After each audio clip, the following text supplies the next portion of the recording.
ले बेटा चुप हो जाओ भाई, तुम्हारे बैच में लड़कियां ज्यादा है तो बहुत शोषण होता है, ठीक है, तुमसे जीत नहीं पाते हैं किसी भी चीज में। AS23 की बात करेंगे आज। किसकी बात करेंगे?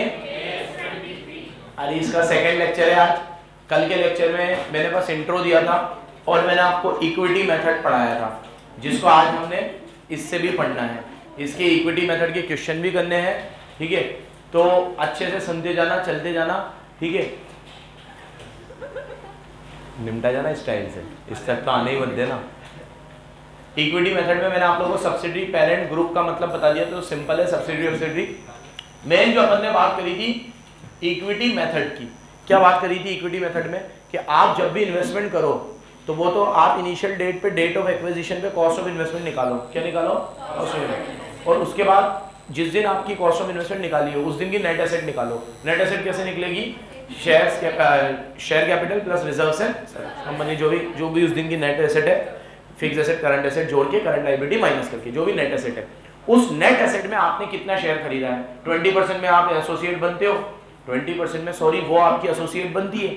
अब आपने 20 खरीदा है, 25, 20, 30, 35, जितना भी आपका उसमें स्टेक है, सुनो, उतना स्टेक आप परसेंटेज में निकालो।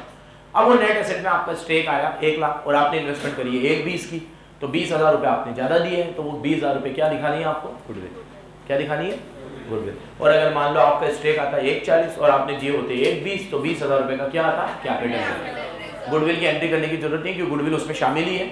1/20 आपने दिए हैं और इधर आ रहा है 1 लाख, तो 20,000 की गुडविल है, तो 1/20 से ही तो करी होगी आपने एंट्री जब इन्वेस्टमेंट खरीदी थी, तो क्योंकि जेब से तो 20,000 ज्यादा, अरे जेब से तो पूरे 1/20 ही गए ना, तो आपने जब इन्वेस्टमेंट करी होगी तो investment account debit to bank ही करा होगा। क्या करा होगा? तो आपने इन्वेस्टमेंट में 1/20 ही डाल रखे हैं और बैंक में भी 1/20 ही जा रहा है, तो एक तरीके से 1/20 ही पूरे गए हैं। तो आप लोगों को वो 20,000 की गुडविल बस दिखानी है इंटरनल इनर कॉलम में, बाकी आउटर कॉलम में तो 1/20 ही आएगा। लेकिन कैपिटल रिजर्व की आपको अलग से एंट्री करनी पड़ेगी, क्योंकि आपने इन्वेस्टमेंट खरीदी 1 लाख की, तो आपने एंट्री करी इन्वेस्टमेंट टू बैंक 1 लाख, और इधर नेट एसेट का जो परसेंटेज निकाला आपने, इधर नेट एसेट का जो परसेंटेज निकाला वो कितना आ रहा है? 1/20 आ रहा है। तो आपने इन्वेस्टमेंट को डेबिट कर रखा है 1 लाख से, और नेट एसेट का 25% 1/20 आ रहा है, तो आपको 1/20 दिखाना पड़ेगा, तो 1 लाख थोड़ी दिखाना पड़ेगा, तो 20,000 से आपको इन्वेस्टमेंट बढ़ाना पड़ेगा। तो अब आपको एक एंट्री करनी पड़ेगी investment account debit to capital reserve, और वो 20,000 किस में डालने पड़ेंगे? कैपिटल। एक चीज कल बताना भूल गया था, या शायद बता दी थी, कि अगर आप पार्ट में इन्वेस्टमेंट कर रहे हो तो आपको हर लेवल पे नेट एसेट को कंपेयर करना है कॉस्ट ऑफ इन्वेस्टमेंट। ये बता दी थी क्या? ठीक है, उसके क्वेश्चन करेंगे आज। अगर पार्ट में, जैसे सुनो, आप 1 अप्रैल को कर रहे हो, फिर 1 अक्टूबर को, फिर 1 जनवरी को, तो आपको हर लेवल पे क्या करना है? Cost of investment cost of investment को नेट एसेट से, कॉस्ट ऑफ इन्वेस्टमेंट को नेट एसेट से, कॉस्ट ऑफ इन्वेस्टमेंट को नेट एसेट से क्या करना है? कंपेयर। और क्या निकालनी है? गुडविल या कैपिटल। आपको कंसोलिडेशन में सर ने पढ़ाया होगा कि गुडविल और कैपिटल रिजर्व एक साथ नहीं आ सकती, दोनों में से एक आएगा। तो अगर मान लो इस लेवल पे गुडविल आ गई और इस लेवल पे कैपिटल रिजर्व आ गई, तो जो भी अमाउंट कम है उसको दूसरे वाले अमाउंट से सेट ऑफ कर देना, खत्म कर देना। मतलब बुक में दोनों नहीं आ सकते, या तो गुडविल आएगी या ईयर एंड पे। कहाँ पे? Year and. हर लेवल पे तो आ रहे हैं, कहीं गुडविल आई है, यहाँ भी गुडविल आई, यहाँ कैपिटल रिजर्व आ गया, तब यहाँ की गुडविल 1 लाख है, यहाँ की गुडविल 1.5 लाख है, टोटल 2.5 लाख, और यहाँ कैपिटल रिजर्व 50,000 का आ गया, तो 2.5 लाख से 50,000 कैपिटल रिजर्व के हटा देना, और गुडविल कितनी दिखाना?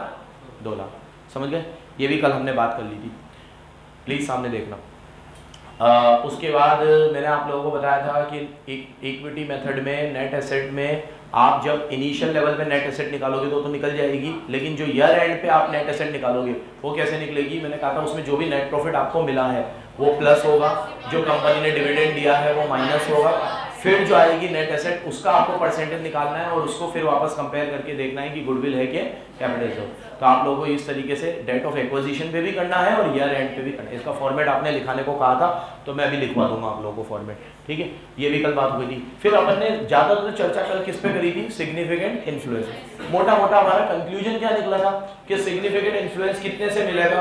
20%। फिर कल मैंने जाते जाते ये भी बात कर ली थी 20% होने के बाद भी अगर सिग्निफिकेंट इन्फ्लुएंस नहीं है तो प्रूफ करना पड़ेगा, और 20% ना होने के बाद भी सिग्निफिकेंट इन्फ्लुएंस है तो ये भी प्रूफ करना पड़ेगा, लेकिन 20% का क्राइटेरिया तो फुलफिल करना पड़ेगा। मतलब मैंने आपको कल ये एक तरह के एग्जांपल दिए थे, ये सब मेन बातें अपन लोगों ने टिक करी थी। जैसे कि यहाँ पे लिखा हुआ था कि कई बार ये तो 20% वाली बात है कि सिग्निफिकेंट इन्फ्लुएंस में भी gain by ownership statue agreement कैसे भी मिल जाएगा, 20% से मिलेगा अनलेस प्रूव्ड अदरवाइज, अगर आप कुछ अदरवाइज प्रूव कर दो। तो एएस ने तो किसको क्राइटेरिया माना है 20%, ठीक है। फिर ये इकोनॉमिक डिसीजन ये होते हैं, बताया था कि इकोनॉमिक डिसीजन लेने की आपके पास पावर होनी चाहिए, उसमें ये सब चीजें आती है।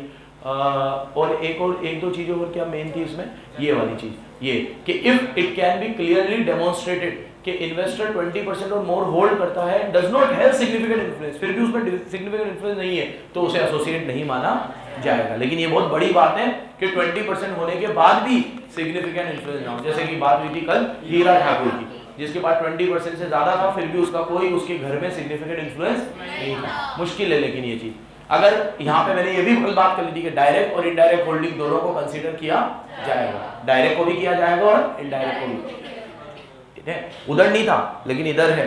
हर एएस को अपने तरीके से समझना है, जो एएस वो हम जब एसोसिएट की बात करेंगे तो एसोसिएट में रिलेटेड पार्टी ज्यादा रोल प्ले करेगा कि एसोसिएट का एएस रोल प्ले करेगा। ये तो आया ही किसके लिए, इसका नाम ही क्या है, इन्वेस्टमेंट इन एसोसिएट। तो एएस 23 की सुनेंगे फिर वहां पे, फिर रिलेटेड पार्टी में क्या लिखा हुआ उससे मतलब, ये तो अपन अपनी अंडरस्टैंडिंग के लिए हमें याद रहे, क्योंकि कंपैरिजन से चीजें ज्यादा समय तक याद रहती है। मेरा ये मानना है कि अगर एक चीज हमने यहाँ भी पढ़ी और एक चीज हमने यहाँ भी पढ़ी है, अब मेरे को ये याद रखना है अच्छे से, तो मैं दोनों चीजों को बार बार साथ में पढ़ता रहूं तो मुझे इधर वाली चीज भी याद रहेगी, इधर वाली, स्पेशली तब जब दोनों चीजें एक दूसरे को कॉन्ट्राडिक्ट कर रही है कि यहाँ अलग लिखा हुआ है और यहाँ वहां पे इन्वेस्टमेंट के अंदर एसोसिएट के अंदर सिर्फ डायरेक्ट होल्डिंग ली गई है, इनडायरेक्ट होल्डिंग नहीं ली गई है। यहाँ एसोसिएट मानने के लिए डायरेक्ट होल्डिंग भी ली गई है और इनडायरेक्ट होल्डिंग भी ली गई है। ये भी बात हो गई थी। चलो अब आगे आ जाओ फटाफट, शायद यहाँ से करना है हम लोगों को एग्जांपल से, ठीक है। फिर मैं अभी आपको इक्विटी मेथड की स्टेप लिखाता हूँ और उसके बाद अपन लोग आगे बढ़ेंगे, क्वेश्चंस करेंगे। सामने देखो, ए लिमिटेड के 70% होल्डिंग है सी में, ए की 70% होल्डिंग है किसमें, सी में, और बी लिमिटेड की 28% होल्डिंग है, ठीक है, इन द सेम कंपनी, मतलब सी में। तो भैया ए 70% होल्ड करता है सी में, सब्सिडरी, वेरी गुड, क्योंकि 50 से ज्यादा हो गया तो अब सी एसोसिएट नहीं, अब सी क्या है, क्योंकि एसोसिएट में ये लिखा हुआ होता है कि एसोसिएट वो होगी जो सब्सिडरी ना हो, जॉइंट वेंचर ना हो, जॉइंट वेंचर और सब्सिडरी ना हो तो वो क्या है, एसोसिएट, ये तो सब्सिडरी बन गई। लेकिन बी के जो है वो सी में कितने हैं, 28, तो 20 से ज्यादा है तो ये क्या हो गई, एसोसिएट हो गई। तो देखो, सो ए लिमिटेड क्योंकि मेजॉरिटी होल्डिंग है 50 से ज्यादा है तो होल्डिंग कंपनी है, और बी लिमिटेड 20% से ज्यादा है बट नॉट मोर देन 50 से ज्यादा नहीं है, तो C limited will be associate of B. Simple है एकदम। Next, A limited holding 90% in B, A का बी में कितना स्टेक है और सी में कितना है 10%, तो B limited and B limited is holding 11 in C और बी 11 करता है सी में। अब मेरी बात सुनो, ए की जो डायरेक्ट होल्डिंग है सी में वो कितनी है 10, और ए की जो इनडायरेक्ट होल्डिंग है सी में वो कितनी है, और इनडायरेक्ट किसके थ्रू है, थ्रू बी के थ्रू, तो ये हो गया 21 हो गया। लेकिन याद रखना ये 21 तो हो गया, 20 से ज्यादा है। दिव्यांश तू सुन रहा है, बता, ध्यान दे ले बेटा। अब इसमें एक इंपॉर्टेंट बात याद रखना, जब मैं उसमें अपना नेट इन्वेस्टमेंट वगैरह लूंगा तो उसमें मैं नेट इन्वेस्टमेंट में प्रॉफिट जोड़ूंगा, उससे जो प्रॉफिट मिला है, तो याद रखना सी लिमिटेड जो भी प्रॉफिट देगा ना, ठीक है, वो इसको मिलेगा कितना 11 और मुझे मिलेगा 10, तो मेरे पास जो प्रॉफिट आएगा ना वो मेरा तो 10 पूरा आएगा, लेकिन जो सी के थ्रू आएगा ये मेरे को सी से मिला सीधा, और एक जो प्रॉफिट मेरे को सी से आएगा लेकिन किसके थ्रू, थ्रू बी के थ्रू आएगा, वो मुझे पूरा नहीं मिलेगा क्योंकि वो इसको 11 देगा और वो 11 का 90 मुझे मिलेगा, तो 11 का, तो ये कितना आया 9.90%, 11 का 90% 9.90 आया ना, कितना आया 9.9, तो उस हिसाब से मेरे को उसके शेयर में हिस्सा कितना मिलेगा, तो एसोसिएट तो हो गई वो मेरे 10 और उसके 11 मिला के। लेकिन जब आप वो बनाओगे, इक्विटी मेथड लगाओगे, तो उसके प्रॉफिट में मेरा हिस्सा आएगा, तो मेरा जो डायरेक्ट शेयर था उसमें तो मुझे पूरा हिस्सा मिल जाएगा, लेकिन जो मेरा इनडायरेक्ट शेयर था उसमें मुझे उसका पूरा हिस्सा, क्योंकि सुनो इधर, मेरे पास इसके 90 है और इसके पास उसके 11 है, तो ये जब वहां से प्रॉफिट खींच के लाएगा तो इसको 11 मिल जाएंगे। अब वो 11 मैं जब खींच के लाऊंगा तो मुझे 90 मिलेगा, क्योंकि मेरे पास इसके कितने हैं 90, तो वो 11% में मुझे सिर्फ 90% मिलेगा, बाकी का 10% माइनॉरिटी वाले ले जाएंगे, क्योंकि 10% शेयर दूसरों के पास है तो वो भी तो लेंगे। तो ये अगर वहां से 11 कमा के लाएगा तो 11 पूरे में ले जाऊंगा क्या? नहीं, जो मैं 10 कमा के लाऊंगा वो तो मेरे डायरेक्ट है, वो तो मैं पूरे ले जाऊंगा, लेकिन जो ये सुनो, जो ये 11 कमा के लाएगा वो 11 पूरे मैं नहीं ले जाऊंगा, मैं वो 11 का कितना ले जाऊंगा 90%, क्योंकि I have only 90% stake, it's not my wholly own subsidy, ये मेरी wholly own subsidy, I have 90% share. ये समझ गए बराबर? ये बात भी लिख के आना। हालांकि एसोसिएट तो बन गई, आपको ये बोले सर 10 और 9 तो ये तो 19.9 और 20 से कम है, तो एसोसिएट कैसे बन गई? क्योंकि एसोसिएट की डेफिनेशन वो है कि डायरेक्टली और इनडायरेक्टली आपका 20% स्टेक होना चाहिए, तो डायरेक्ट इनडायरेक्टली मेरा 20 हो गया, लेकिन जब प्रॉफिट की कैलकुलेशन आएगी तो वहां पे ये 90% वाली कैलकुलेशन करनी पड़ेगी। किस कैलकुलेशन में? प्रॉफिट में। देखो एज, एक मिनट रुक जा, as far as relationship between A and C is concern, A has total direct and indirect, हो गया ना, डायरेक्ट और इनडायरेक्ट कितने हो गए 21 हो गए, C is an associate. However for consolidated financial statement, जो कल मैंने बताया नेट एसेट मेथड कहां फॉलो होता है? Equity method. इक्विटी मेथड कहां फॉलो होता है? कंसोलिडेशन में। तो जब आप कंसोलिडेशन करोगे तो उसमें जो प्रॉफिट लोगे आप वो कितना लोगे? 19.9 लोगे। ये क्वेश्चन में भी याद रखना। हाँ सिद्धार्थ, इनडायरेक्ट कंट्रोल में एसोसिएट के एसोसिएट में आएगी, मतलब मेरा एसोसिएट है उसमें 10% है, उसकी दूसरी मतलब नहीं, सब्सिडरी की नहीं सब्सिडी के थ्रू आएगी, मेरी सब्सिडी होनी चाहिए। ये आ गया तुम्हारा इक्विटी मेथड। सर कल भी तो आया था, ये कल भी ये बात लिखी हुई थी, इसलिए मैंने कहा था या तो वहां से काट दो या यहाँ से काट दो, यहाँ ज्यादा डिटेल में लिखा हुआ है। अब ये रही स्टेप, ये रही पांचों, 1 2 3 4 5 हर चीज लिखी हुई है इसमें, लेकिन एक बार रीड करेंगे पूरा। देखो इक्विटी मेथड ये कहता है कि इन्वेस्टमेंट को आप इनिशियली तो किस पे रिकॉर्ड करो? कॉस्ट पे। और अभी मैं यहाँ पे कुछ चीजें लाया हूँ वो भी लिख दूंगा, ठीक है। इनिशियली तो किस पे रिकॉर्ड करो आप? कॉस्ट पे, ठीक है। बाद में क्या आइडेंटिफाई करो? गुडविल या कैपिटल रिजर्व। कब? At the time of acquisition. तो ये हो गई स्टेप 1, पहले किस पे रिकॉर्ड करो? कॉस्ट पे। फिर स्टेप 2 क्या निकाल लो? गुडविल या कैपिटल रिजर्व। और फिर स्टेप 3 जो भी निकाली है आपने उसको एडजस्ट करो पोस्ट एक्विजिशन चेंज में, नेट एसेट में जो भी चेंज आया है, ठीक है।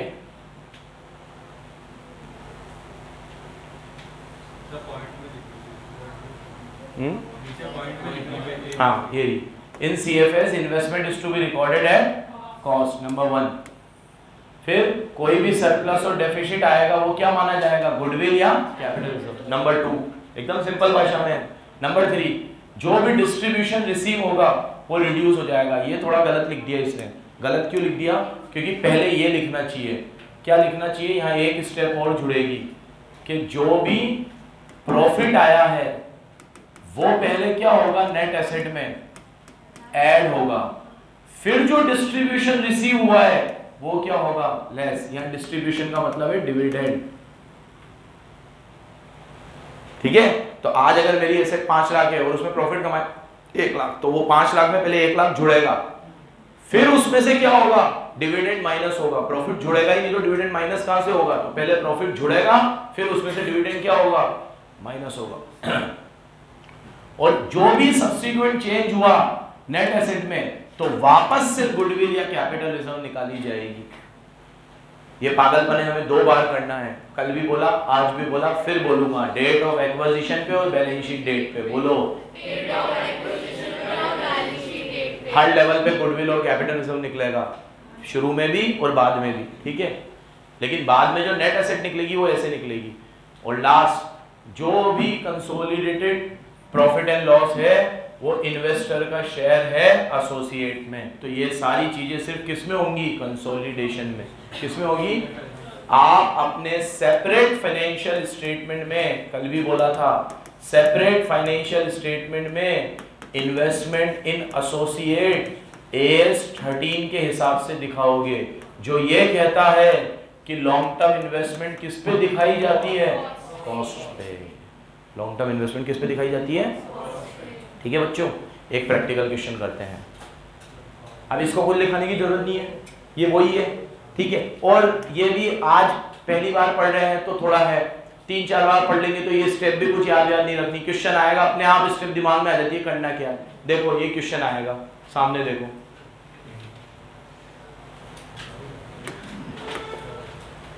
45% आपने बी लिमिटेड में खरीदा है, एसोसिएट है कि होल्डिंग सब्सिडरी है? क्योंकि 50 से तो मेरे 45% है उसमें, तो वो मेरी क्या है? बी मेरी क्या है? एसोसिएट। अब ये मैंने कब खरीदे हैं? 1 अप्रैल, और मैंने कितना रुपया दिया है? 15 लाख। और 1 अप्रैल को मेरी पेड अप कैपिटल, 1 अप्रैल को ही, हाँ 1 अप्रैल को ही मेरी पेड अप कैपिटल कितनी थी? 10 लाख। एसपीआर कितना था? रिजर्व एंड सरप्लस कितने थे? 5 लाख। अब उसके बाद ईयर एंड पे मेरे को नेट प्रॉफिट कितना हुआ? 3 लाख। और कंपनी ने मुझे डिविडेंड कितना दिया? 1 लाख 31 मार्च को। तो आपको क्या करना है? आपको बताना है अमाउंट एट विच, किस अमाउंट पे हम इन्वेस्टमेंट को रिकॉर्ड करेंगे। पूरे एज में करना ही है, बस ये बताना है कि एसोसिएट में जो मैंने इन्वेस्टमेंट किया है उसे रिकॉर्ड कैसे करना है। एसोसिएट में जो मैंने इन्वेस्टमेंट किया है उसे एज पर इक्विटी मेथड, क्योंकि ये एक ही मेथड इसने रिकॉग्नाइज कर रखा है। देखो तो जरा, सबसे पहले मैं कॉस्ट ऑफ एक्विजिशन लिखूंगा। क्या लिखूंगा? जो कि कितनी है?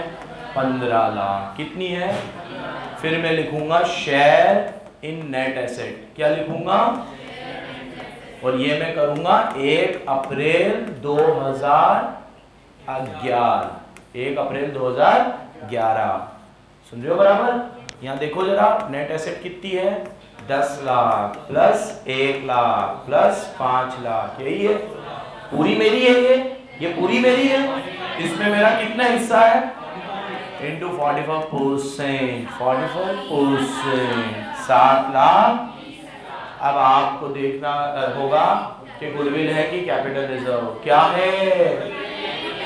आपने चीज खरीदी 15 लाख में और उसमें आपका हिस्सा सिर्फ कितना है? 720। तो जो 780 आपने एक्स्ट्रा दिया गुडविल का दिया, तो गुडविल आएगी कितने की? लेकिन मैंने ये भी कहा था कि गुडविल की कोई अलग से एंट्री इन्वेस्टमेंट को कितने पे दिखानी है? 15। इंक्लूसिव गुडविल ऐसे लिखते हैं। क्या लिखते हैं? और कई क्वेश्चनों में तो ये जो आंसर देगा ना, शीट वीट में भी ध्यान रखना, वो बिना गुडविल के देगा। मतलब आपको आंसर दे रखा है 720, तो वो 780 की गुडविल होगी, वो जोड़ते ही फिर 15 लाख हो जाएगा वो। तो ये कहीं पे ऐसे पागलपने भी करता है, लेकिन आप तो गुडविल के साथ ही देना सारे आंसर, और ऐसे बराबर पूरा दिखाओ ना। इसमें गुडविल भी दिख रही है 780 है, शेयर इन नेट एसेट भी दिख रहा है, और ओवरऑल इन्वेस्टमेंट भी दिख रही है। आपको ऐसे दिखा के आना है। होगी 15 लाख। अब हम यही नाटक करेंगे 31 मार्च को। कब करेंगे? 31 मार्च 2012 को भी यही नाटक करेंगे। 31 मार्च 2012। सामने देखो, यहाँ पे मेरी कॉस्ट ऑफ इन्वेस्टमेंट तो चेंज होनी नहीं है, वो तो मेरी वही रहेगी। कितनी थी? 15 लाख। लेकिन नेट एसेट चेंज हो जाएगी। तो अब मेरी नेट एसेट कितनी आएगी? बोर्ड पे देखो, नेट एसेट कितनी आएगी? पहले मेरी नेट एसेट थी 16। कितनी थी? अब इसमें मेरे को जो प्रॉफिट मिला है 3 लाख का, वो ऐड हो जाएगा, और जो डिविडेंड है वो लेस हो जाएंगे। 16 और 3 19 में से एक ये 18। अब 18 में मेरा कितना है?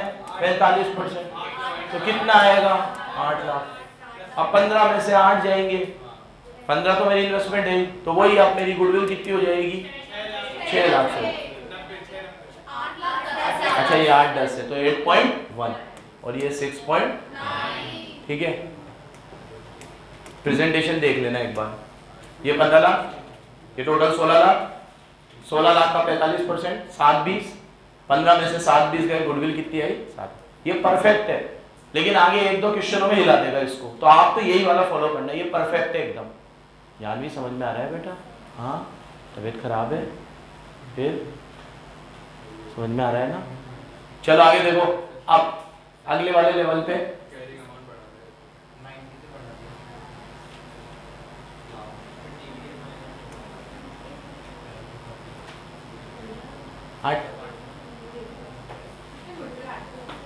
अरे हाँ सही करा है, सॉरी ठीक है। आपकी कॉस्ट ऑफ इन्वेस्टमेंट अब ये हो गई 15 लाख। तो मैंने कहा था अब जो कॉस्ट ऑफ इन्वेस्टमेंट के अंदर आप क्या करोगे, जो प्रॉफिट मिला है, कल मैंने फॉर्मेट में यही बोला था तुम्हें, जो प्रॉफिट मिला है वो ऐड होगा और जो डिविडेंड है वो क्या होगा, लेस होगा। अब प्रॉफिट 3 लाख है लेकिन आपको कितना मिला है 45%, तो 45% क्या हो गया, ऐड हो गया। और 1 लाख का डिविडेंड, उसमें आपको कितना मिला 45%, तो वो क्या हो गया, लेस हो गया। प्रॉफिट ऐड हो गया और डिविडेंड लेस हो गया, तो आपकी कॉस्ट ऑफ इन्वेस्टमेंट आ गई 15,90। लेकिन आप इसको भी स्प्लिट करके दिखाओगे, ये 1590 में आपकी जो कॉस्ट ऑफ इन्वेस्टमेंट है वो अलग करोगे और गुडविल को क्या करोगे, अलग करोगे। जैसे ये गुडविल निकाली थी ना आपने 780, याद रखना ये सब आप 720 में कर रहे हो, किस में कर रहे हो, और 780 की आपकी गुडविल है उसको आप अलग दिखाओगे। तो आप जब इसको प्रेजेंट करोगे तो कैरिंग अमाउंट 1590, लेकिन आप उसको स्प्लिट करोगे कि कॉस्ट एक्सक्लूडिंग गुडविल और गुडविल।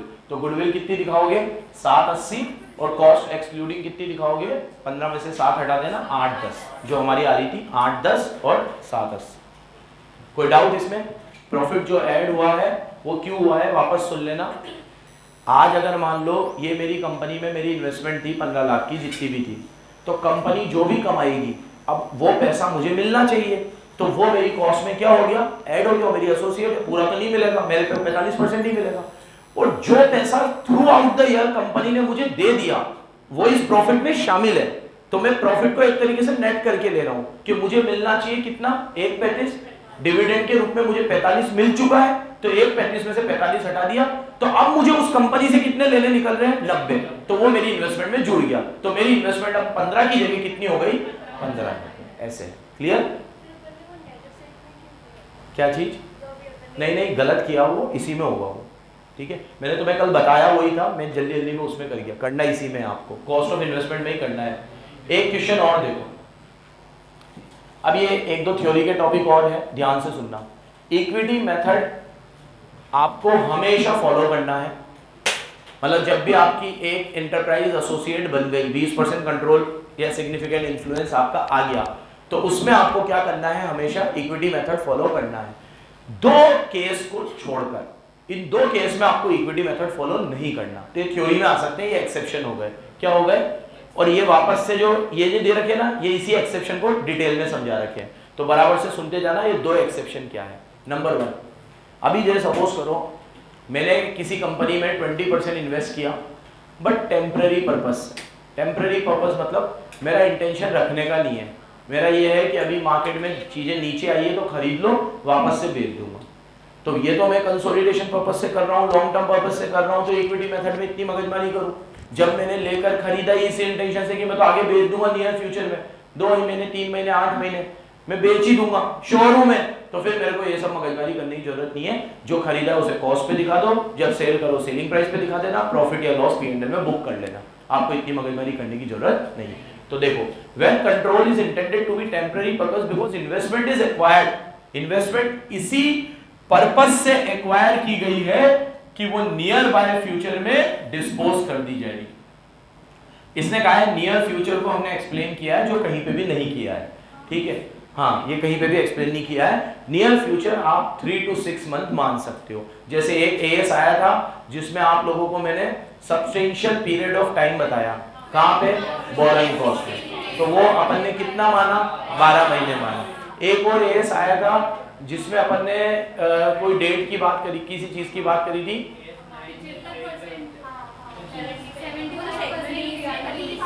रीजनेबल एश्योरेंस की बात हुई, वो ठीक है। हाँ, लीज में अभी अपन ने लीज में ये बात करी कि सब्सटेंशियली आप उसका पूरा लाइफ यूज कर रहे हो, वो कितना था, सब्सटेंशियल वो नहीं था, या जब उसकी फेयर वैल्यू थी उसका सब्सटेंशियल अमाउंट लीज रेंटल में कवर हो गया, वो फेयर वैल्यू का सब्सटेंशियल अमाउंट कितना था वो भी नहीं था। तो मैंने कहा 75% ले सकते हैं, लेकिन कुछ जगह पे अपन ने एक क्वेश्चन किया, वहां पे 60% को भी क्या माना था, सब्सटेंशियल माना था। तो ये एएस में ये चीज है ही कि आपको हाँ किसी भी चीज को देखकर, किसी भी केस स्टडी को इंडिविजुअली देखकर ये देखना है कि नियर फ्यूचर है कि नहीं है।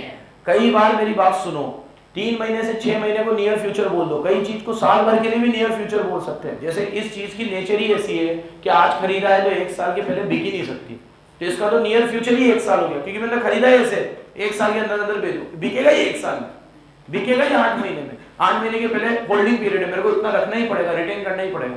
तो केस बाय केस देखना होता है, बट आपको लिखने में यही आएगा कि if investment has been acquired for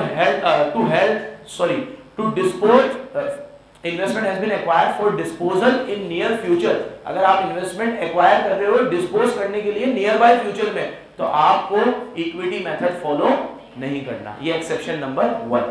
number 2, ये टिक कर लेना, बहुत इंपॉर्टेंट है। और it operate under severe long term restriction which significantly impair its ability to transfer fund to investor. बहुत इंपॉर्टेंट है, बराबर से सुन लेना। आपने पैसा ऐसी जगह पे लगा दिया है जहां पे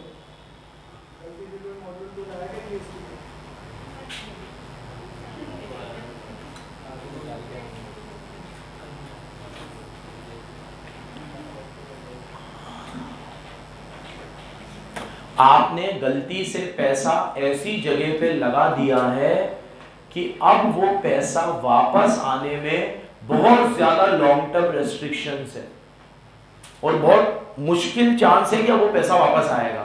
तो आपने जितना लगा दिया है उतने पे ही दिखाओ, क्योंकि इक्विटी मेथड में तो आप प्रॉफिट ऐड करोगे, डिविडेंड लेस करोगे, जब मिलना ही नहीं है तो क्या प्रॉफिट ऐड करूं, तो उसे फिर लॉन्ग टर्म इन्वेस्टमेंट मान के कॉस्ट पे ही दिखाते रहो, AS 13 ही फॉलो।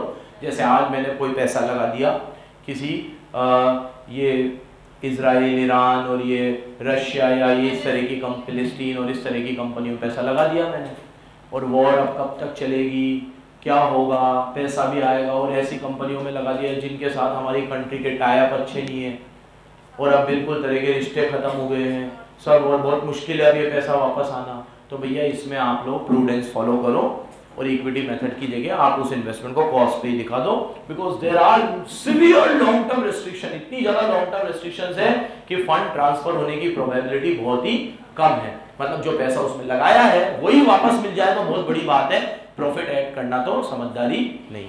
समझ गए? तो 2 केस में आप इक्विटी मेथड फॉलो नहीं करोगे। एक्सेप्शन नंबर 1, जब आपने इन्वेस्टमेंट खरीदी है हेल्ड फॉर डिस्पोजल पर्पस से, नियर बाय फ्यूचर में आप डिस्पोज कर दोगे, और आपकी कंपनी के ऊपर क्या है, उस कंपनी की ऊपर लॉन्ग टर्म रेस्ट्रिक्शंस है कि वो आपको फंड ट्रांसफर करे। ठीक है, अब ऐसा कब होता है आपको पता है, वॉर के केस में होता है ज्यादातर। तो ऐसा क्या हुआ बेटा? नेक्स्ट, और in both the cases investment will be recorded as per AS 13। इन दोनों केसेस में इन्वेस्टमेंट को कैसे रिकॉर्ड करेंगे? लिख दो यहाँ AS 13, मतलब कॉस्ट पे रिकॉर्ड करेंगे। किस पे रिकॉर्ड करेंगे? मतलब उसमें फिर इक्विटी मेथड फॉलो नहीं करेंगे। याद रखना बच्चों, अगर मैं इक्विटी मेथड फॉलो, सुनो बच्चों, अगर मैं इक्विटी मेथड फॉलो नहीं कर रहा तो फिर मैं AS 13 तो फॉलो करूंगा ही यार। पैसा लगाया है मैंने, पैसा लगाया तो इन्वेस्टमेंट है। अब आप उसे एसोसिएट मत मानो, इन्वेस्टमेंट तो मानोगे। तो मैंने तो 5% पैसा भी कहीं लगाया है तो वो इन्वेस्टमेंट तो है ना मेरी। तो इन्वेस्टमेंट है तो AS 13 तो लगेगा ही लगेगा। फिर उसकी क्या रिलेवेंस रही? सब जगह ये नहीं लगा तो यहाँ नहीं लगेगा, वहां AS 13 तो लगेगा ही लगेगा। ठीक है, 5% इन्वेस्टमेंट रही तो भी AS 13 लगेगा। नेक्स्ट, इसी चीज को देखो वापस से बोलेगा, अगर आप डिसकंटिन्यू कर दो इक्विटी मेथड, कब कर दो? जब आपका सिग्निफिकेंट इन्फ्लुएंस सीज हो जाए, रिटेन रहे होल इन पार्ट, और the use of equity method is no longer appropriate, क्योंकि एसोसिएट ऐसे सिवियर लॉन्ग टर्म रेस्ट्रिक्शन में फंसी हुई है कि जहां पे उसको पैसे मिलने की, तो काट दो इसको। या ये वाला पॉइंट अलग है कि आपका सिग्निफिकेंट इन्फ्लुएंस सीज हो गया है, तो उस दिन से भी आप क्या कर लो? डिसकंटिन्यू। तो एक तरीके से वो जो एक्सेप्शन थे वो कितने हो गए? 3 हो गए, 1, 2 और ये हो गया तीसरा। और इसको तो काट ही दो, ये वापस वही लिख रहा है। जिस दिन से आप इक्विटी मेथड लगाना बंद करो उस दिन से आप क्या लगाना शुरू कर दो? काट ही देना, नजर जाती है। दोबारा एक बार भी रीड करते 2 मिनट भी खराब क्यों हो, सेम चीजें सेम बिल्कुल। ठीक है, नेक्स्ट। इसका मतलब ये कि वो मतलब जो AS 23 जो अपन पढ़ रहे हैं ये तो अपन तभी लगाते हैं जब अपन कंसोलिडेटेड सब्सिडियरी बनाते हैं। तो जब ये तो इनको तो अगर अपन स्टैंड अलोन पे AS 13 के हिसाब से दिखा रहे हो, स्टैंड अलोन के हिसाब से, हाँ हाँ हाँ, उसमें फिर इंक्लूड ही नहीं करना। चलो देखो, मैंने आपको अभी कहा ना कि क्या हुआ, खुशी डाउट है? कोई डाउट है बेटा? पूछ लो। अब मेरी बात सुनो, आपको अभी मैंने कहा ना कि हो सकता है आपने एसोसिएट पहले दिन से ही बना ली, पहली बार में ही आपने कितना स्टेक ले लिया? 25, या धीरे धीरे बढ़ाया। तो ये सारे केस इसमें कवर करेगा बहुत शानदार तरीके से। इसका जो केस 3 या 4 है वो तो बहुत ही जबरदस्त है, बराबर से सुनना, ठीक है। केस 1 ए लिमिटेड 20% होल्ड करता है किसमें, बी लिमिटेड। देखा जाए तो अपन हर जो एस पढ़ते हैं बच्चों उसमें बहुत सारे टॉपिक्स होते हैं, किसी में कम होते हैं, हर तरह के वैरायटी ऑफ क्वेश्चंस होते हैं। इस एस में मैंने तुम्हें कल ही बोल दिया था कि एक ही क्वेश्चन है, एक ही मेथड है, एक ही चीज है, वो क्या है, इक्विटी मेथड। इक्विटी मेथड से हम लोग इन्वेस्टमेंट को कैसे शो करेंगे। डिस्क्लोजर बेस एस है और डिस्क्लोजर भी किस चीज का देना है, एक चीज का। पढ़ो, ए लिमिटेड के 22% कंट्रोल है किसमें, अरे सिग्निफिकेंट इन्फ्लुएंस है किसमें, बी में। और फॉलोइंग ईयर में आपको रिलेवेंट इंफॉर्मेशन है, आपकी कॉस्ट ऑफ इन्वेस्टमेंट कितनी है 33 और टोटल इक्विटी कितनी है 2 लाख। तो भैया अगर मैं COI देखूं तो वो तो कितनी है 33 और नेट एसेट में मेरा शेयर देखूं तो 2 लाख का 22%, ठीक है। तो ये कितना आएगा 44। एक सुर में बोलो, गुडविल है कि कैपिटल रिजर्व है। इन्वेस्टमेंट कम है और वो ज्यादा है तो कैपिटल रिजर्व आएगी। क्या आएगी, कैपिटल रिजर्व। ये आ गई कैपिटल रिजर्व, कितनी 11 लाख, ठीक है। और ये पागल ऐसे दिखाता है, इसको इधर से माइनस करा तो कॉस्ट में 33 और कैपिटल रिजर्व के 11। तो अपन ऐसे कर सकते हैं कि 33 11 और आउटर कॉलम में 44। कैसे भी हो दिखाना यहाँ 44 है, ठीक है। 44 में से 11 हटा के 33 और 33 में 11 जोड़ के 44, ठीक है। दिखाना अलग अलग है, लेकिन याद रखना गुडविल या कैपिटल रिजर्व को इनर कॉलम में अलग दिखाना जरूरी है, दिखाना पड़ेगा। नेक्स्ट, अबे वो ऐड इसमें करेगा ना, वो 33 इधर ले रहा है, वो पहले 44 ले लेता, उल्टा चल रहा है। ये तो कह रहा हूं मैंने आपको पहले क्वेश्चन में ही बोल दिया, एक जो फर्स्ट क्वेश्चन में स्टैंडर्ड फॉर्मेट है ना वही चलाना, कंफ्यूज होगे नहीं तो। ये तो हर बार कुछ नया करेगा, पागल है ये तो, ठीक है। अब ए सिंपल है तो ऐसे परेशान कर लो, कुछ क्वेश्चन नहीं है तो ये कर लो नाटक, ठीक है। एक ही तरीका फॉलो करना, आप पहले लिखना COI कितना 33, फिर नेट एसेट में शेयर 44, अब दिखाना 44 है तो ऐड कैपिटल रिजर्व, और इसने दिखाई 44 दिया तो लेस कैपिटल रिजर्व, और आउटर कॉलम में 33 में 11 जोड़ के 44 दिखाओ, 44 में से 11 हटा के 33 दिखाओ, दिखाना सारी चीज है। नेक्स्ट, 22% हमारा स्टेक है बी लिमिटेड, 22% शेयर है हमारा, और कॉस्ट ऑफ इन्वेस्टमेंट इस बार कितनी है 55 और टोटल इक्विटी कितनी है 22 लाख। फिर वापस वही 22 लाख, अरे 2 लाख का 22% करो 44,000 और कॉस्ट ऑफ इन्वेस्टमेंट कितनी है 55 में से 44 जाएंगे गुडविल। लो एक नया तरीका, फिर अब इसको टेबल के बाहर दिखा दिया, ठीक है। फिर टेबल बना दो तो नेट एसेट कितनी आएगी वही 44, गुडविल कितनी आएगी 11, आउटर कॉलम में कितने आएंगे 55, ठीक है। अब ये है मजेदार चीज, इसको सुनना। अभी तक तो क्या हो रहा था, एक ही बार इन्वेस्ट करना था, अब अगर मैं पार्ट में इन्वेस्ट करूंगा तो सुन लो मेरी बात। अगर मेरा अभी इन्वेस्टमेंट 10% है और आगे चल के 15 हो गया, तो आज तो वो मेरी एसोसिएट नहीं बनी, कल चर्चा करी थी अपन ने, कल बन गई, लेकिन तो जिस दिन बनी उस दिन पूरा 25 नहीं लेना, 10 और 15 को अलग अलग करके लेना है। पूरा 25 एक साथ, 10 और 15 को क्या करना है अलग अलग करके। याद रखोगे ये बात आप, ठीक है। इस बेसिस पे अपन क्वेश्चन सॉल्व करते हैं। देखो, नंबर 1, आप पैसिव इन्वेस्टर थे एसोसिएट में सेम ईयर में, तो पहले आपने एक्वायर किया था 10% स्टेक। अच्छा एक बात और सुन लो मेरी, सामने देखो, अगर 1 अप्रैल को मैंने 10% स्टेक लिया था, 1 अप्रैल को मैंने 10% स्टेक लिया था और उसके बाद 1 नवंबर को मैंने 15 और लिया, तो मेरे पास 1 तारीख की भी नेट एसेट होनी चाहिए, क्योंकि मैं नेट एसेट पे ही परसेंटेज लगाऊंगा, और इधर की भी नेट एसेट होनी चाहिए, उस पर ही मैं परसेंटेज लगाऊंगा। अगर मान लो दोनों साल की, दोनों महीनों की नेट एसेट जो तुम कल पूछ रहे थे वो ना हो, तो फिर हम नेट एसेट को स्टैंडर्ड फॉर्मूले से निकालेंगे।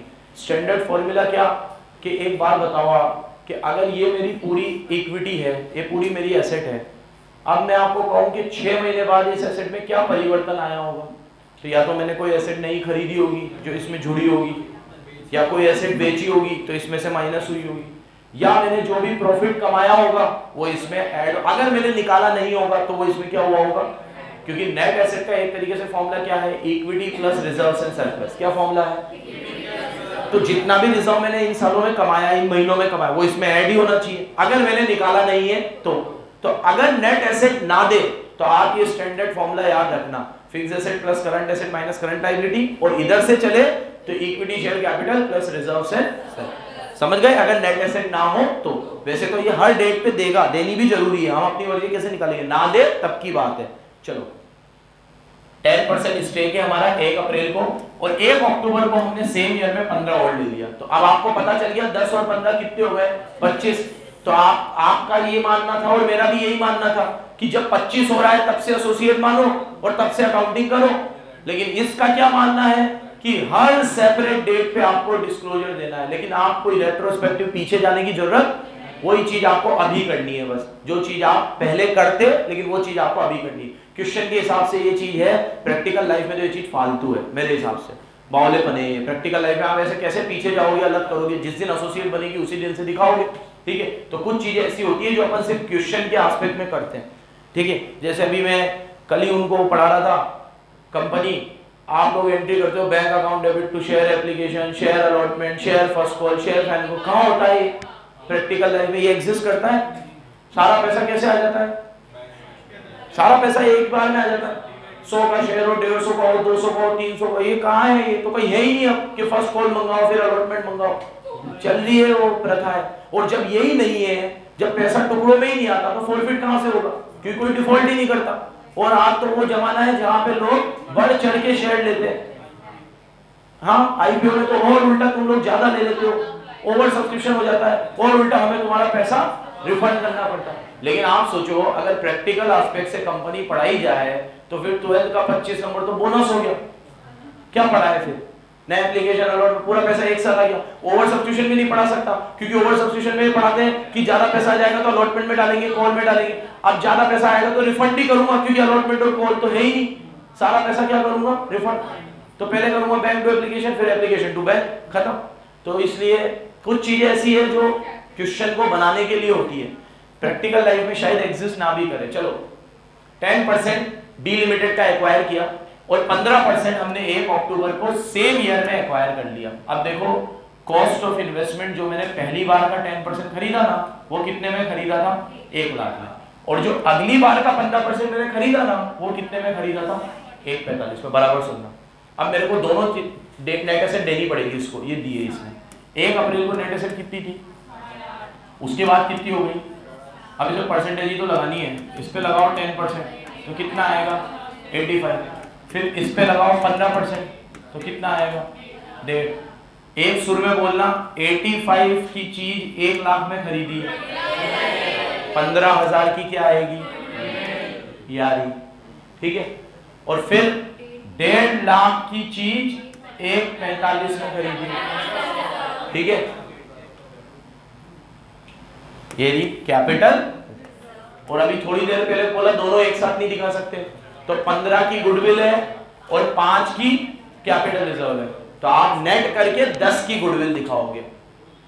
कम वाली चीज को ज्यादा वाली से राइट ऑफ करूंगा तो 5 की कैपिटल रिजर्व 15 की गुडविल में से चली गई, तो नेट गुडविल कितनी आएगी? Total goodwill 10,000। एनी समस्या?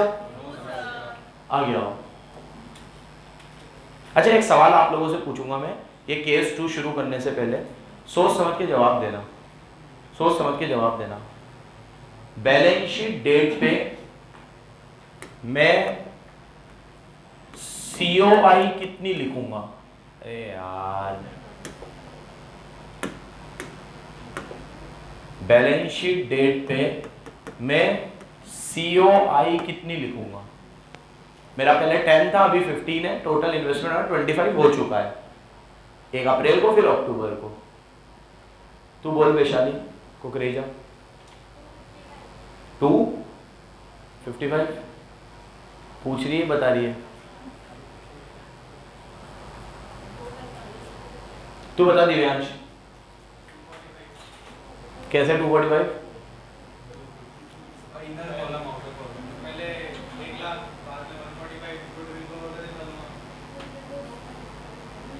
मतलब गुडविल हटा के बता रहे हो तू?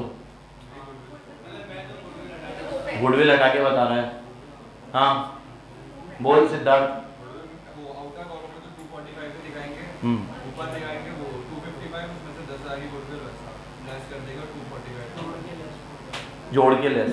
अब अपन ये देखे कि रोकड़ा कितना गया है मेरी जेब से, तो मैंने यहाँ पे कितना दिया 1 लाख और यहाँ पे कितना दिया 1 दिया, तो मेरी जेब से तो जो गया है वो कितना गया है 2, ठीक है। और नेट इन्वेस्टमेंट के हिसाब से देखूं तो इसका मेरा 15% कितना होता है 1.50 और इसका होता है मेरा 10% 85, तो 1.50 और 85 कितना होता है 2.35, ठीक है। तो वो 2.35 और अगर मैं गुडविल जोड़ू 10 की जो मेरी आई है कैपिटल रिजर्व को स्क्वायर ऑफ करने के बाद, तो 2.35 और प्लस 10 तो कितनी हुई, तो मैं कॉस्ट ऑफ इन्वेस्टमेंट शो करूंगा कितनी 2.45, लेकिन इसमें याद रखना 10,000 की मैं क्या दिखाऊंगा गुडविल ऐसे, तो ये इसमें लिखा हुआ नहीं है लेकिन याद रखना मैं कॉस्ट ऑफ इन्वेस्टमेंट कितनी दिखाऊंगा 245, ठीक है। हाँ अबे मैं प्रैक्टिकल लाइफ के हिसाब से बोल रहा हूँ कि अपन ऐसे पीछे जाएंगे क्या, ये मैं बोल रहा हूँ कि मैं अक्टूबर में खड़ा हूँ तो मैं अक्टूबर वाली बात भी कर रहा हूँ और अप्रैल वाली बात भी कर रहा हूँ, वैसे अपन चले कि अपन को ऐसा लग रहा है ना कि अगर मैंने आज इन्वेस्टमेंट किया है और आज मैंने 20% किया होता तो मैं आज ही करता ना ये डेट ऑफ एक्विजिशन पे, लेकिन अक्टूबर में डेट ऑफ एक्विजिशन अप्रैल वाली भी ले रहा हूँ तो अप्रैल वाली है और ये अक्टूबर वाली है, लेकिन दोनों को इंडिविजुअली लेना है, दिखाना भले 2.45 से दोनों को मिलाकर, लेकिन ऐसे ये कैलकुलेशन जो क्वेश्चन आएगा एग्जाम में तो एग्जाम ओरिएंटेड ही ऐसे होगा, अलग अलग डेट पे अलग अलग, ये बोल रहा था, ठीक है। और फिर मैं ये बोल रहा था कि ये एग्जाम ओरिएंटेड है लेकिन प्रैक्टिकल लाइफ में हम ऐसे थोड़ी करते होंगे, जिस दिन हम खड़े हैं उस दिन की टोटल इन्वेस्टमेंट जोड़ लेते होंगे और उस दिन की नेट एसेट ले लेते होंगे।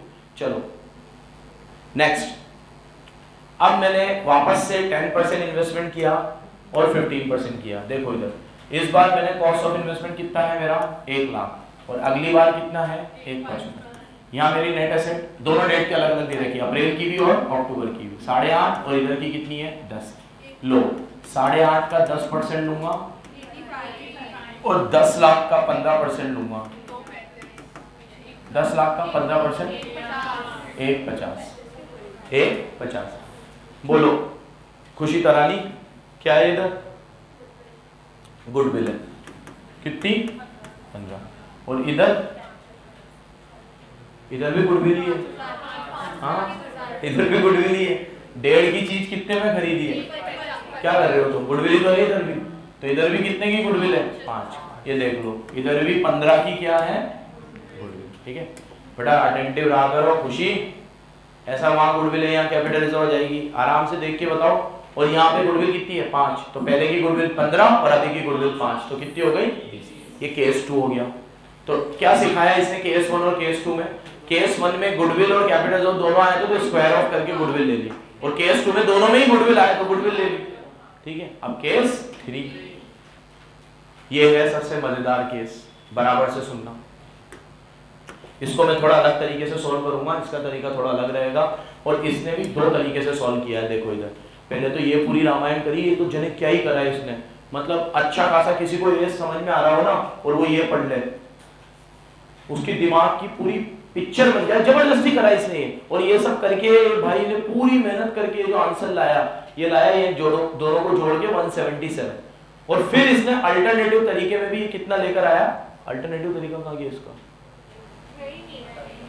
अरे नहीं होता है हमेशा, तुम्हारे पास सबके पास ये वाला 10 की बुक है,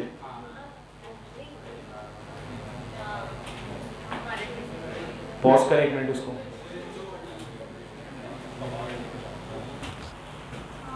शट अप। देखो सबसे पहले तो आप लोगों को ये तरीका ध्यान रखना बहुत सिंपल है, जो जैसे कि मेरी आदत है कि जैसे चल रहे हैं अगर 90% क्वेश्चन उसी तरीके से हो सकते हैं तो उस तरीके को चेंज ना करें बार बार। देखो इधर सबसे पहले तो आप ये देखो कि मेरे पास नेट एसेट एक ही है, 1 अप्रैल की है, मेरे को तो अक्टूबर की भी चाहिए, इससे पहले के क्वेश्चनों में अक्टूबर की भी थी, इस बार मेरे पास अक्टूबर की नहीं है। इन्वेस्टमेंट मेरे पास दोनों है, परसेंटेज भी मेरे पास दोनों है, इस बार मैंने 25% खरीदा और इधर मैंने 5% खरीदा है, बराबर से समझना एक चीज को, और प्रॉफिट कितना है 90, इस बार हमें एक चीज एक्स्ट्रा दी है प्रॉफिट, पहले के क्वेश्चन में प्रॉफिट, और आपको पता है प्रॉफिट होता है तो वो ऐड होता है और डिविडेंड लेस होता है, ठीक है, वो चीज हमें करनी है, डिविडेंड नहीं है लेकिन इसमें। अब प्रॉफिट इसने हमें ना स्प्लिट करके दिया है 2:1, मतलब अप्रैल तक का, अप्रैल से अक्टूबर तक का जो प्रॉफिट होगा, क्योंकि अगला स्टेक मैंने अक्टूबर में ही खरीदा है, अगला स्टेक मैंने कब खरीदा है, तो अक्टूबर तक का जो प्रॉफिट होगा 2/3 होगा और उसके बाद का प्रॉफिट 1/3 होगा, मतलब 60 और, तो इसको अपन स्प्लिट करें तो कितना है ये 60 और 30, ठीक है। अब 2 मिनट देखो इसको शुरू कैसे करोगे बेटा, इधर देख ले। नंबर 1 आप यहाँ लिख दो नेट एसेट, ये वर्किंग नोट है मेरा, अप्रैल की नेट एसेट 5 लाख है, अक्टूबर की मेरे पास नहीं है, तो मैंने क्या करा, नेट एसेट का फॉर्मूला होता है equity share capital plus reserves and surplus. Share capital और रिजर्व एंड सरप्लस 5 लाख तो थी मेरे पास, उसमें मेरे को अक्टूबर तक 60 का प्रॉफिट और हुआ है, वो और ऐड कर दो तो नेट एसेट बन गई वो, तो 5 लाख में मैंने 60 जोड़ दिया तो मेरी नेट एसेट कितनी बन गई 500। देखो जने क्या गचड़ मचड़ इसने करा है वो बाद में देखेंगे अपन, ये पहले समझ लो तुम, पहले कितनी थी मेरी एसेट 5 लाख, अब कितनी हो गई 5 लाख, ये वर्किंग नोट में कर लो। अब जो करता है उन्होंने वही करा है मैंने यहाँ पे, देखो पहले मैं क्या लेता हूँ सीओआई कितनी थी मेरी 1.5 लाख, बराबर समझना 1.5 लाख। उसके बाद में क्या करता हूँ, नेट एसेट में मेरा हिस्सा, नेट एसेट कितनी थी 5 लाख, 5 लाख का 25%, तो 1.5 में से 1.25 गए गुडविल, 1.5 में से 1.25 गए गुडविल आ गई। ये अब चीज मैंने कब के लिए करी, अप्रैल के लिए। अब यही चीज मैं किसके लिए करूंगा, अक्टूबर के लिए। प्लीज सामने देख रहे हो, अक्टूबर में मेरा कॉस्ट ऑफ इन्वेस्टमेंट कितना था 20 था, 5% कितना था 20,000, लेकिन इस बार की नेट एसेट नहीं थी मेरे पास, जो मैंने निकाल ली, कितनी है नेट एसेट 560 का 5%, क्योंकि इस बार मेरा 5% है, तो 560 का 5% 28। अब 28 की चीज 20 में खरीदी, 8,000 का कैपिटल, ये भी एकदम क्लियर है, यहां तक एकदम क्लियर है। अब ओवरऑल मेरी कॉस्ट ऑफ इन्वेस्टमेंट कितनी होगी, पहले मैंने दिखाई कितनी 1.5, 25 की गुडविल थी लेकिन दिखाई तो 1.5 है ना, तो ये 1.5 आ गई। इस बार 20 थी लेकिन 8,000 से कैपिटल रिजर्व, तो मैंने कहा कैपिटल रिजर्व जब भी होता है तो दिखाना पड़ता है, ऐड करना पड़ता है, एंट्री करनी पड़ती है, investment account debit to capital reserve, तो इन्वेस्टमेंट 8 से बढ़ गई तो कितनी हो गई 28, तो ये आ गई, ठीक है। हालांकि वो नेट ऑफ करना है, वो मैं करूंगा अभी, रुक जाओ। 1.5 और 28 कितने हुए टोटल 178, कितने हुए, यहां पे आंसर आ जाता, गुडविल और कैपिटल रिजर्व को स्क्वायर ऑफ कर देते, दोनों को नेट ऑफ कर देते, लेकिन अभी मुझे प्रॉफिट भी मिला है, तो वो प्रॉफिट क्या होगा, ऐड होगा, और डिविडेंड होता तो वो क्या होता, प्रॉफिट कितना हुआ है, जो मैंने इन्वेस्टमेंट अप्रैल में किया, तो अप्रैल से लेकर जो मैंने 90,000 का पूरा प्रॉफिट कमाया, वो तो मुझे पूरा 90 मिलेगा, तो 90 का मैंने सीधा सीधा कितना ले लिया 25%। लेकिन जो इन्वेस्टमेंट मैंने अक्टूबर में किया है, उसके बाद जो 30,000 कमाए हैं, उसमें मेरा हिस्सा कितना है 5%, तो 30,000 पे मैंने हिस्सा कितना लिया 5%, और 90 पे मैंने हिस्सा कितना लिया पूरा 25, ठीक है, पूरा 25, तो ये पूरा 25 और ये 5, टोटल कितना हुआ, ये आप करोगे तो 22,500 होगा, ये आप करोगे तो 1,500 होगा, 22,500 और 1,500 कितने हुए 24, और 24 ऐड करते ही आपका आंसर आया 2,02,000। अब इसको आंसर जो इसने 177 दे रखा है, ये एक्सक्लूडिंग गुडविल है, इसमें गुडविल है 25 की, आप गुडविल 25 की अलग कर लो, तो ये आपका आंसर आ जाएगा 177। पहले इसका फोटो लो 1 मिनट, फिर मैं आगे बढ़ता हूँ, क्योंकि मुझे पीडीएफ स्क्रॉल करना है।